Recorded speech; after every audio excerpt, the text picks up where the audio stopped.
Hi guys. तो आज हम बात करेंगे सेट्स, रिलेशंस और फंक्शंस के बारे में। इस वीडियो में पहले मैं आपको बताऊंगा कि ये तीन कॉन्सेप्ट्स, ये तीन टॉपिक्स में आइडिया क्या है, कॉन्सेप्ट क्या है। फिर मैं आपको बताऊंगा कि इन आइडियाज़ या कॉन्सेप्ट्स जो हम सीखेंगे उनको मैथ्स के लैंग्वेज में लिखते कैसे हैं। और तीसरा कि ये जो कॉन्सेप्ट्स हम सीखेंगे उनका नाम क्या है, किस चीज़ को क्या बुलाते हैं।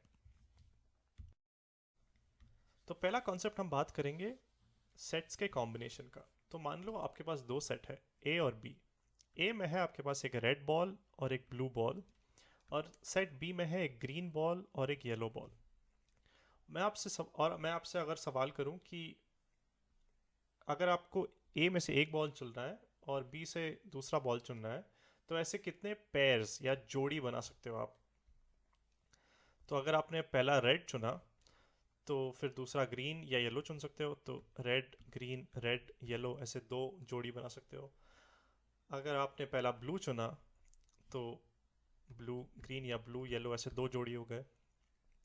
ये जो आइडिया है कि कितने जोड़ी बना सकते हो, उसे बोलते हैं प्रोडक्ट ऑफ टू सेट्स, और उसे हम लिखते हैं ए इंटू बी। प्रोडक्ट यानी मल्टीप्लिकेशन। ये खुद एक सेट है। तो ये जो लेफ्ट में मैंने सारे जोड़ी लिखे, तो उससे बस मैं शॉर्ट में लिख रहा हूँ red yellow, blue green blue yellow. और ए इंटू बी का मतलब है कि हम पहला ए से चुनेंगे और दूसरा बी से। अगर हम बी से पहला चुनते तो हम लिखते बी इंटू ए। तो ये सारे, तो green blue, yellow red yellow blue, ऐसे आपके सारे कॉम्बिनेशंस होते हैं। और ये कॉम्बिनेशन भी एक सेट है। और इसके अंदर कितने एलिमेंट्स हैं, कितने पेयर्स होंगे। तो हमारे एग्जाम में, क्योंकि ए में दो एलिमेंट है और बी में दो एलिमेंट, तो हर एक ए एलिमेंट के लिए आप दो बी बॉल्स चूज कर सकते हो, राइट। तो आपके number of elements, number of, इसमें कितने ए इंटू बी में कितने कॉम्बिनेशन होंगे, वो होंगे दो मल्टीप्लाइड बाई दो, यानी चार। अगर बी में अनंत कलर्ड बॉल्स होते तो हर एक ए के लिए आप बी में से अनंत चूज कर सकते, तो ये ए इंटू बी वाला प्रोडक्ट भी इन्फिनिट होता। और अगर बी में कुछ नहीं होता, अगर बी में से आप कुछ चुन ही नहीं पाते, अगर बी खाली होता, तो भी ये कॉम्बिनेशन का सेट खाली होता। अगर सेट में अनगिनत अनंत एलिमेंट्स हो तो उसे इन्फिनिट सेट बोलते हैं। और अगर कुछ एलिमेंट्स ना हो, कुछ भी नहीं हो उसके अंदर, तो उसे नल सेट बोलते हैं। तो ये ज़ीरो जैसा सिंबल है, इसे हम सेट में नल सेट बोलते हैं, मतलब इस सेट में कुछ नहीं है।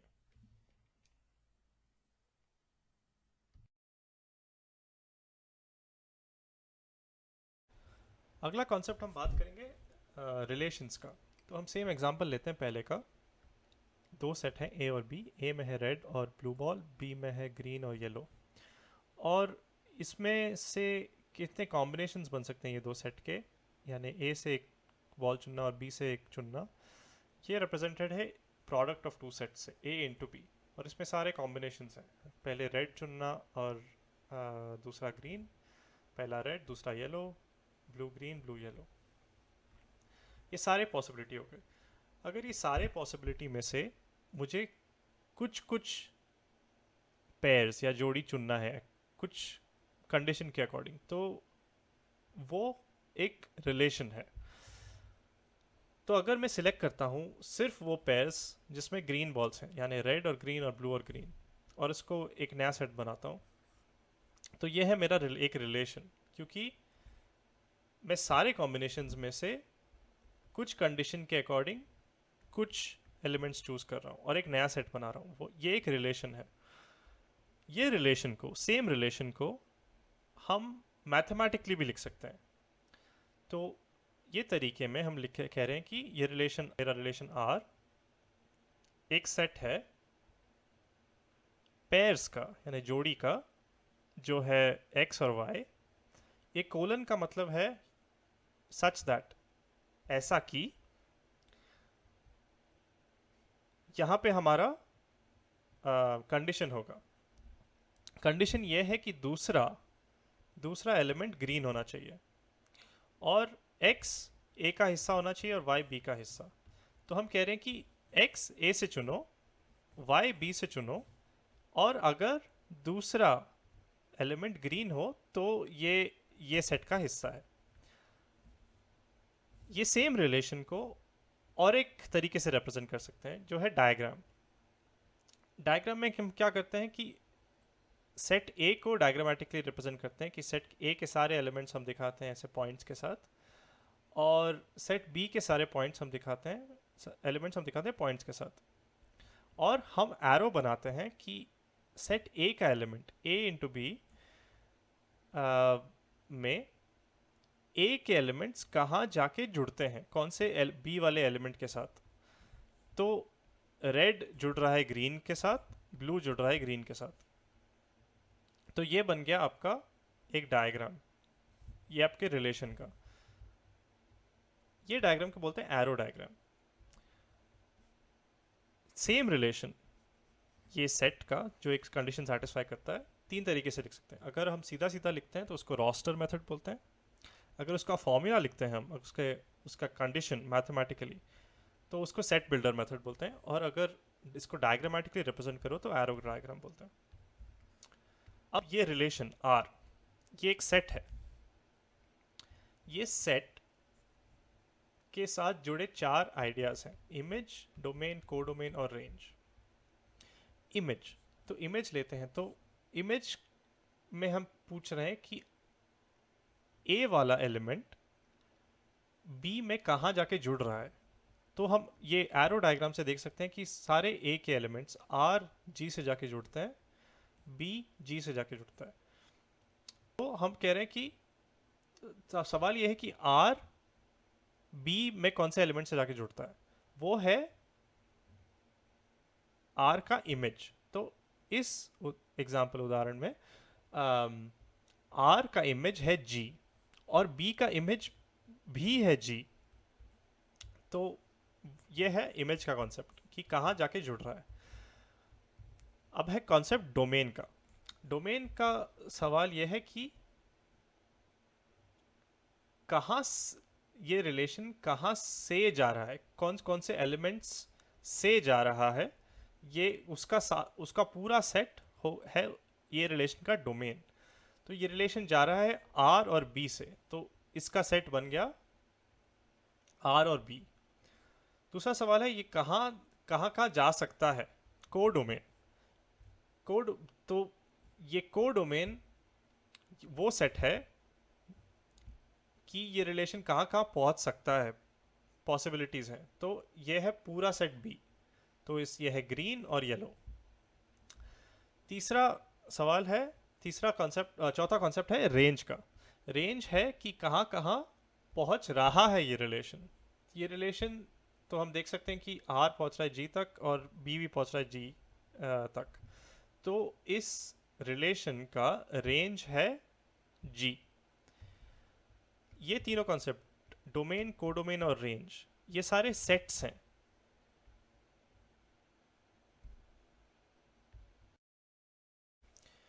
तीसरा कॉन्सेप्ट हम बात करेंगे फंक्शंस के बारे में।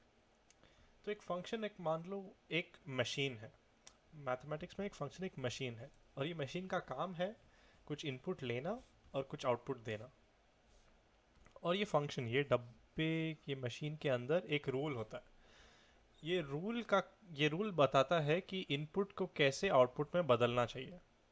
और ये रूल, नियम कितना भी कॉम्प्लिकेटेड हो सकता है या कितना भी सिंपल हो सकता है। तो मैं एक बहुत सा सिंपल सा रूल बनाता हूँ कि कुछ भी इनपुट हो, आउटपुट मेरा ज़ीरो होना चाहिए। ये मेरा सिंपल सा रूल है। तो मैंने अपना फंक्शन बना दिया। तो इनपुट कुछ भी हो, माइनस इन्फिनिटी हो, 0 हो, 1 हो, 5 हो, 100 हो, 1 इन्फिनिटी हो, मेरा आउटपुट 0 होगा। यह है मेरा बेसिक सा साधारण सा फंक्शन, मेरा मशीन। इसको हम मैथमेटिकली लिखते हैं कि f ऑफ इनपुट है 0। और जब हम फंक्शंस पढ़ते हैं तो हम डिनोट करते हैं इनपुट को x के साथ और आउटपुट को y के साथ। तो मेरा रूल जो है एफ ऑफ कुछ भी इनपुट हो आउटपुट ज़ीरो होना चाहिए, ये मेरा डिस्क्रिप्शन है। इसको हम और भी शॉर्ट में लिखते हैं F of x equals zero. X है एक रिप्रेजेंटेशन इनपुट का, तो हम कह रहे हैं कि एफ ऑफ कुछ भी इनपुट हो ज़ीरो। तो हम कह रहे हैं कि एफ ऑफ ये जब कोई भी नंबर हो उस पर हम अगर ये मशीन अप्लाई करें तो आउटपुट है ज़ीरो। दूसरा एक फंक्शन बना सकते हैं हम जो कुछ इनपुट के साथ करे। तो मैं ऐसा एक मशीन बना रहा हूँ, ऐसा एक फंक्शन जो इनपुट जो भी हो उसको एक जोड़ेगा और ये आउटपुट में दे देगा। तो मैंने यहाँ मेरा वो मशीन बनाया हुआ है, F of x is x plus one. तो इनपुट एक्स कुछ भी हो, आउटपुट है एक्स प्लस वन। तो वाई में आएगा, आउटपुट में आएगा जो भी एक्स डाला आपने प्लस वन। तो अगर हमने ज़ीरो भेजा अंदर, अगर हमने ज़ीरो भेजा तो क्या बाहर आएगा? तो वन जोड़ के आएगा, तो होगा ज़ीरो प्लस वन वन। अगर हमने वन भेजा अंदर तो एक जोड़ के आएगा, निकलेगा टू। अगर हमने माइनस वन भेजा तो माइनस वन प्लस वन आएगा ज़ीरो। हमने टू भेजा तो थ्री आएगा, थ्री भेजा तो फोर आएगा, ऐसे। और अगर इसको हमें ग्राफिकली दिखाना है, हमें इस फंक्शंस के का इनपुट और आउटपुट को, तो हम इसको ग्राफिकली दिखा सकते हैं, लेकिन उसके लिए हमें पॉइंट्स ढूंढना पड़ेगा पहले। तो हम ये पॉइंट्स कैसे ढूंढते हैं? हम ऐसे करते हैं कि एक्स एक्सिस पे हम प्लॉट करते हैं इनपुट और वाई एक्सिस पे आउटपुट। तो यहाँ पे हमारा इनपुट था ज़ीरो और आउटपुट आया वन। तो हम एक्स एक्सिस पे लेंगे ज़ीरो और वाई एक्सिस पे प्लॉट करेंगे वन। तो ये हमारा पॉइंट है यहाँ पे। तो एक्स एक्सिस पे ज़ीरो, वाई एक्सिस पे वन, ये हमारा पॉइंट है। यहाँ पे हमारा इनपुट था वन और आउटपुट है टू। तो हम प्लॉट करेंगे एक्स एक्सिस पे वन, वाई एक्सिस पे टू। तो एक्स एक्सिस पे वन, वाई एक्सिस पे टू, हमारा पॉइंट यहाँ पे आ गया। तो हमारे दो पॉइंट्स यहाँ पे, और तीसरा पॉइंट है एक्स पे माइनस वन, वाई पे ज़ीरो। तो ये एक्स एक्सिस पे ही आ गया ये पॉइंट। तो हम देख सकते हैं ऐसे एक लाइन बन रहा है हमारा। तो हमें पता चल रहा है कि हमारा ये जो फंक्शन है ये लीनियर है, क्योंकि इसका आउटपुट ग्राफ जो है लाइन है। यहाँ पे ये ग्राफिंग कैलकुलेटर पे हम ये फॉर्मूला डाल सकते हैं हमारा फंक्शन का, और देखते हैं कि इसका स्वभाव क्या लीनियर है सच में। तो हमारा फॉर्मूला है x, F of x is x plus one. तो हम डिस्प्ले करेंगे तो ये आप देख सकते हो लाइन है एक। तो ये फंक्शन पे कोई भी पॉइंट ले लो आप, ये सब हमारा ये सारे पॉइंट्स हमारे फंक्शन का नियम मानेंगे। तो आप देखो कि अगर आप तो पॉइंट है हमारा 0.5 और y पे 1.49। तो 0.49 एक्स एक्सिस पे और y एक्सिस पे 1.49। इसका मतलब है हमने भेजा मशीन के अंदर 0.49 और बाहर निकला 1.49। तो नियम मान के चल रहा है ये। तो ये था कॉन्सेप्ट फंक्शंस का। फंक्शंस को डिस्क्राइब करने के लिए और एक तरीका है, वो है ऐसे बांट के। तो इसको पीस वाइज बोलते हैं। तो अब मेरा अपना फंक्शन, मेरे मशीन का रूल ऐसा भी बता सकता हूँ। एक नया फंक्शन बनाऊंगा मैं अभी, जिसका रूल है कि अगर मेरा इनपुट ज़ीरो से ज़्यादा है यानी पॉजिटिव है तो मेरा आउटपुट वन होगा। अगर मेरा इनपुट ज़ीरो है तो मेरा आउटपुट भी ज़ीरो होगा। और अगर मेरा इनपुट ज़ीरो से कम है यानी नेगेटिव है तो मेरा आउटपुट माइनस वन होगा। तो कुछ नंबर्स भेजते हैं मेरे मशीन के अंदर और देखना चलता है। हमने अगर ज़ीरो भेजा तो रूल के हिसाब से ज़ीरो निकलेगा। तो इनपुट ज़ीरो, आउटपुट ज़ीरो। और अगर हमने वन भेजा तो रूल के हिसाब से निकलेगा वन। और अगर हमने टू भेजा तो भी आउटपुट निकलेगा वन। और हमने अगर माइनस वन भेजा तो रूल के हिसाब से आएगा माइनस वन। और माइनस टू भेजा, माइनस थ्री भेजा, माइनस फाइव भेजा, कुछ भी अगर माइनस में भेजा तो मेरा आउटपुट फिर भी है -1। तो अगर इसको हम प्लॉट करें, ये पॉइंट्स को, अगर 0 0 1 1 2 1 -1 -1 -2 -1, ये सारे अगर इस ग्राफ के सारे पॉइंट्स को प्लॉट करेंगे तो हमें हमें ऐसा कुछ ग्राफ आएगा। इस ग्राफ का क्या मतलब है? इस ग्राफ का मतलब है कि अगर आपने पॉजिटिव x, यानी ये सारे नंबर्स यहाँ पे जो भी है, अगर यहाँ पे ये x पे कुछ भी भेजा तो आपका आउटपुट जो y एक्सिस पे दिखेगा वो 1 है। और सिमिलर यहाँ पे अगर आपने नेगेटिव यानी x इज -1 कुछ भी भेजा तो आपका आउटपुट बदलेगा नहीं, आपका आउटपुट -1 ही रहेगा। और यहाँ पे क्या हो रहा है कि हमने बोला कि अगर मेरा आपका इनपुट 0 है तो आपका आउटपुट भी 0 होगा। तो ये है इस ग्राफ, इस फंक्शन का ग्राफ। और ये कॉन्सेप्ट कि एक फंक्शन का जो रूल है उसको अगर बांट के उसका रूल दें कि ये नंबर्स के लिए ऐसा आउटपुट आना चाहिए, ये नंबर्स के लिए ऐसा आउटपुट, उसको हम कहते हैं पीसवाइज फंक्शन, क्योंकि हम इसको पीसेस में डिफाइन कर रहे हैं।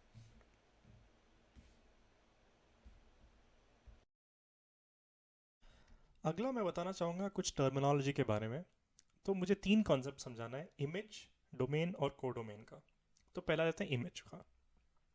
तो आपने शायद कुछ ऐप्स देखे होंगे फ़ोन पे, इंस्टाग्राम या स्नैपचैट, जिसमें आप अपना चेहरा ले सकते हैं और फिर कुछ फ़िल्टर से कुछ इफ़ेक्ट्स डाल सकते हैं। यानी आपका चेहरा ऐसा बूढ़ा कर सकते हैं, या बच्चों जैसे, या डॉगी जैसे, या कुछ भी अलग अलग इफ़ेक्ट्स हैं।